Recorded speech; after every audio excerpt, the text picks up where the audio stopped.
कैसे शिक्षा अध्ययन में आपका स्वागत है। आज सीबीएसई बोर्ड के पेपर को एनालिसिस करेंगे। हमारे पास सेट है 30-3-3 वाला, ये वाला सेट है, ठीक है। और इसके सारे के सारे क्वेश्चन मैंने अपने हिसाब से सॉल्व कर लिए हैं। आपको किसी क्वेश्चन में डाउट लगे, लेकिन जो मुझे सही लग रहा है मैंने उसके अकॉर्डिंग इसका आंसर दिया है, ठीक है। कुछ बच्चे कमेंट्स करते हैं सर आप इसका गलत आंसर दे रहे हो, ये कर रहे हो। मुझे जो सही लगता है मैं अपने हिसाब से करता हूँ, ठीक है। और मैं कोशिश करता हूँ ज़्यादा से ज़्यादा सही हो जाए। पहले क्वेश्चन में कहा है उसने ए बैग कंटेंट 3 रेड को, एक बैग है उसके अंदर 3 लाल रंग की गेंदें हैं, 5 सफ़ेद रंग की, 7 काले रंग की। अब उसने कहा है उस बैग में से हाथ डाल के कोई गेंद निकाल ली जाती है। अब उस गेंद की हमें पता नहीं है कौन सी निकाली गई है, तो इसमें ना तो लाल और ना ही काले रंग की गेंदों की होने की प्रक्रिया ज्ञात करनी है। अब आपको पता है प्रोबेबिलिटी में मैं आपको एक चीज़ बता रहा हूँ।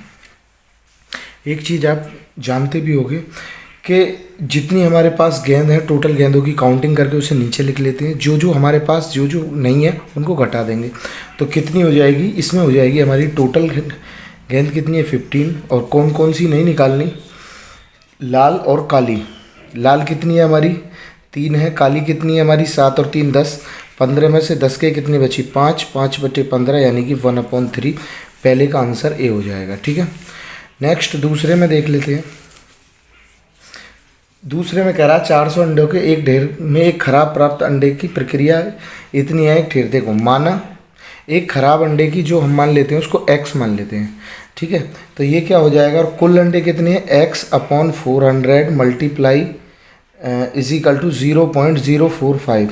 तो x की प्रक्रिया के लिए इसकी इसमें मल्टीप्लाई कर देंगे तो x की प्रक्रिया कितनी आ जाएगी 18। इसका आंसर हो जाएगा हमारा 18, ठीक है। नेक्स्ट क्वेश्चन देखेंगे।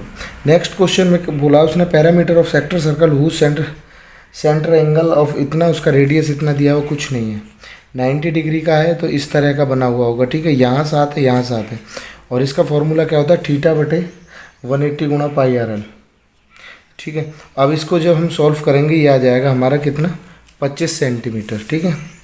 नेक्स्ट में उसने क्या कहा है, एक पेयर है रेशनल नंबर है whose product of the rational number. अब उसने क्या कहा है, एक अपरिमेय संख्या का एक युग्म जिनका गुणनफल परिमेय हो जाए। तो पहला वाला क्या है, ये दोनों तो परिमेय है, इनका बन नहीं रहा, 10 नहीं होता, इनका नहीं बन रहा, इनका होता है, ठीक है। 27 दिया 81, और 81 किसका होता है 9 का, 9 9 जाए 81।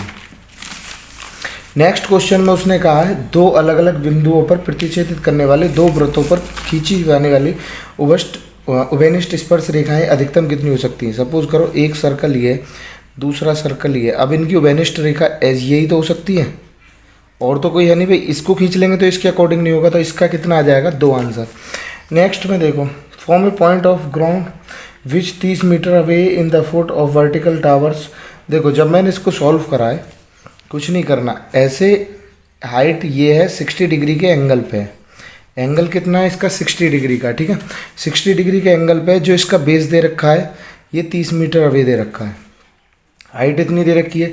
अब ये उसका एंगल लग जाएगा ना, ये क्या हो जाएगा 10 का लग जाएगा, तो ये क्या हो जाएगा h/30 = 1060 यानी कि √3 मल्टीप्लाई हो जाएगी h = 30 √3।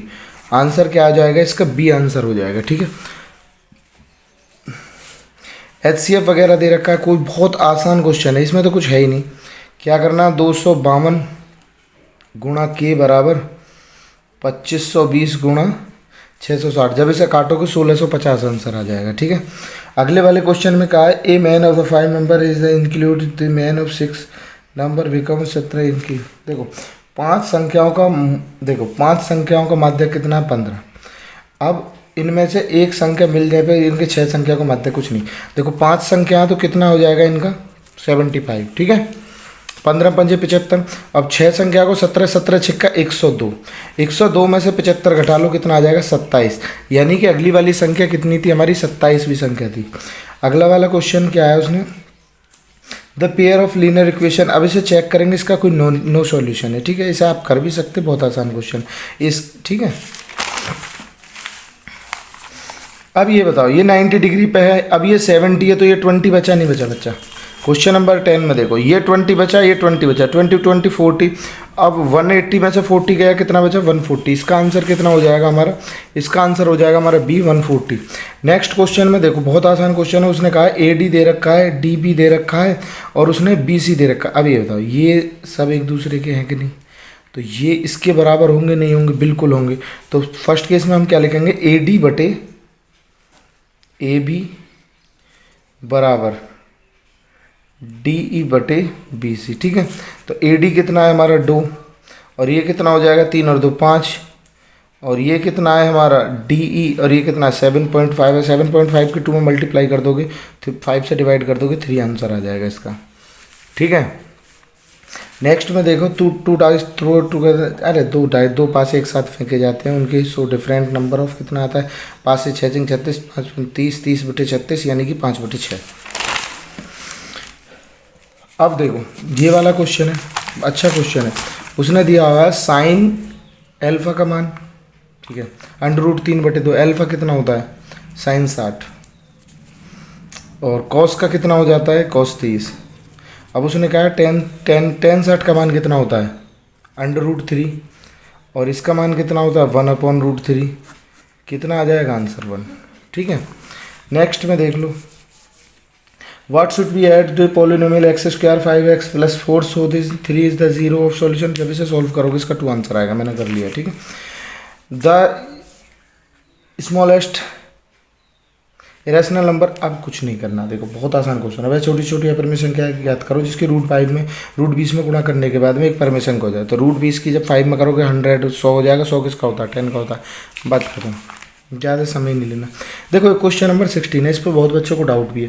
देखो मेरे हिसाब से इसका आंसर पैरेललोग्राम लग रहा है मुझे, आपको कोई और लग रहा हो तो मैं कह नहीं सकता, लेकिन मैंने काफ़ी बार सॉल्व करके देख लिया, मुझे इसका आंसर पैरेललोग्राम ही लग रहा है। ठीक है, इस क्वेश्चन में दिया है एक चतुर्भुज यदि एक चतुर्भुज के विकर्ण एक दूसरे के समानुपाती विभाजित करते हैं तो वो क्या है, एक पैरेललोग्राम होता है। ठीक है, अब इसके ऊपर बच्चे कुछ कमेंट करेंगे कि सर नहीं होता ही होता। मैं अपने हिसाब से बता रहा हूँ, मुझे इसका आंसर पैरेललोग्राम लग रहा है और पैरेललोग्राम ही होगा। आपको कुछ और लग रहा हो वो आपकी थिंकिंग है। नेक्स्ट क्वेश्चन है the common different of A P का निकालना है। देखो ए पी का स्क्वायर -2x है, बहुत आसान है। इसमें से इसको घटा दो, ठीक है, नीचे 2x हो जाएगा, 1 से 1 कट जाएगा, बचेगा -4x/2x = -2x। देखो ये बहुत आसान है। ये कितना 35 का, ये 90 का होता है, ये आप सभी को पता है। ये 90 का होता है, ये 35 का। तो इन दोनों को जोड़ के जब इसे घटाओगे 125, ये 55 बैठेगा। 55 180 में से घटाओगे 125। ठीक है, अब ये तर्क वाले आ जाते हैं 19 और 20। पहले वाले का तो इसका फाल्स है और दूसरे वाले का सही है। ठीक है, इस तरह का आपका पेपर था। अगर आपको मेरी एनालिसिस सही लगे आप मुझे सब्सक्राइब करिए, कमेंट करिए, मैं पूरा पेपर का एक एक क्वेश्चन आपको सॉल्व करके भेज दूँगा। अगर जिस बच्चे को पूरा पेपर सॉल्यूशन चाहिए मेरे पास एक बार कमेंट डाल देना कि सर आप इसका सॉल्यूशन डाल दीजिए, मैं इसका एक एक क्वेश्चन आपको सॉल्व करके डाल दूँगा। ठीक है, बाकी आप शेयर करिए। ठीक है, ओके, बेस्ट ऑफ लक।